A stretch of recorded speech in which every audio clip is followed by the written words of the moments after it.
Puji Tuhan, saudara-saudari yang terkasih dalam Tuhan Yesus Kristus. Selamat berjumpa kembali dalam program Roti Hidup Mana Surgawi. Hari ini kita akan melanjutkan Bible Study kita dalam Kitab Kejadian, bagian ke-131, dengan tema Roh yang menyala dan setia melayani. Ayat Alkitab yang akan kita baca, Kejadian pasal 6 ayat 9. Inilah riwayat Nuh. Nuh adalah seorang yang benar dan tidak bercela di antara orang-orang sejamannya.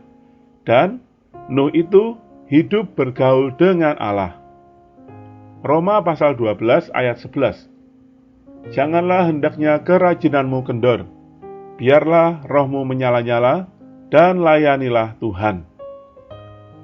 Saudara-saudari, dalam Kejadian pasal 6, ketaatan Nuh terhadap perintah Allah memberi jalan bagi Allah untuk mengubah zaman.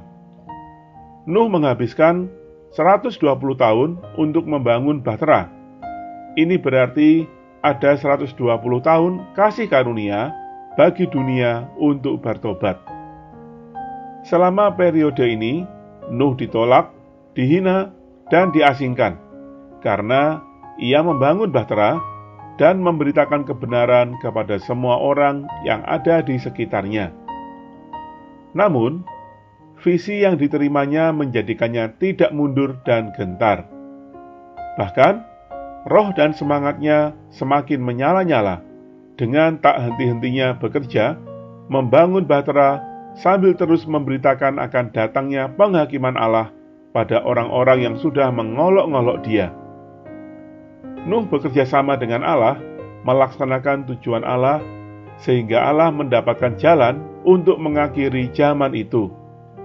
Inilah yang dinamakan kehendak Allah dan perkenan Allah.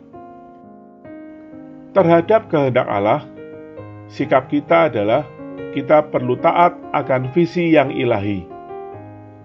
Terhadap perkenan Allah, sikap kita adalah bekerja sama dengan Allah, menggenapkan kehendak-Nya.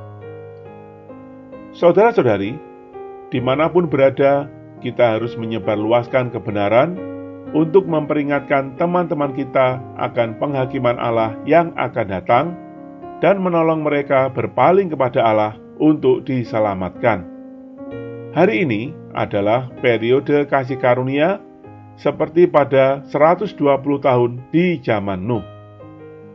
Air bah datang ketika bahtera telah selesai dibangun. Demikian juga, zaman ini akan berakhir ketika pembangunan gereja telah rampung. Kita di satu pihak perlu memberitakan kebenaran kepada teman-teman kita, dan di pihak lain memberikan diri kita untuk membangun gereja, agar Allah dapat menutup zaman ini. Tuhan merahmati. Mari kita berdoa.